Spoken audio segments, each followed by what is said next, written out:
Welcome to lax cook book. இன்றைக்கி மீந்து போன தோசை மாவு வேஸ்ட் பண்ணாமல் எப்படி வடை பண்ணலாம்னு பார்க்கலாமாங்க.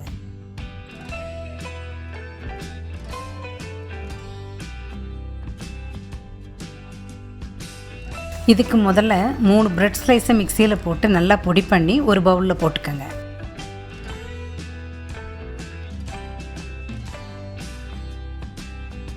கூடவே அரை கப் ரவையையும் மீந்து போன 1 கப் தோசை மாவையும் சேர்த்துக்கோங்க.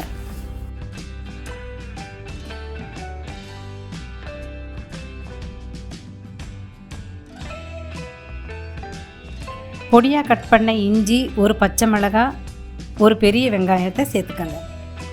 அது கூட பொடியாக நறுக்கின கொத்தமல்லி, கருவேப்பிலை, தேவையான அளவு உப்பு, அரை ஸ்பூன் மிளகுத்தூள் சேர்த்துக்கோங்க. இப்போ எல்லாத்தையும் ஒன்றா மிக்ஸ் பண்ணி வடை மாவு பதத்துக்கு பிசைஞ்சுக்கோங்க. தண்ணி சேர்க்க வேண்டாம், தோசை மாவில் இருக்கிற தண்ணியே போதும்.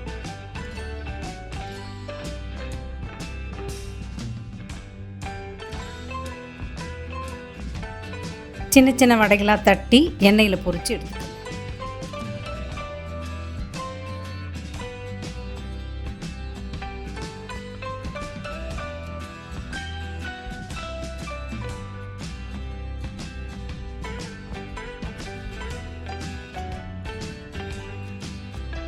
இனிமேல் எப்போ மாவு மீந்து போனாலும் வேஸ்ட் பண்ணாமல் இந்த மாதிரி ஈவினிங்கில் ஸ்நாக்ஸ் செஞ்சு சாப்பிடுங்க.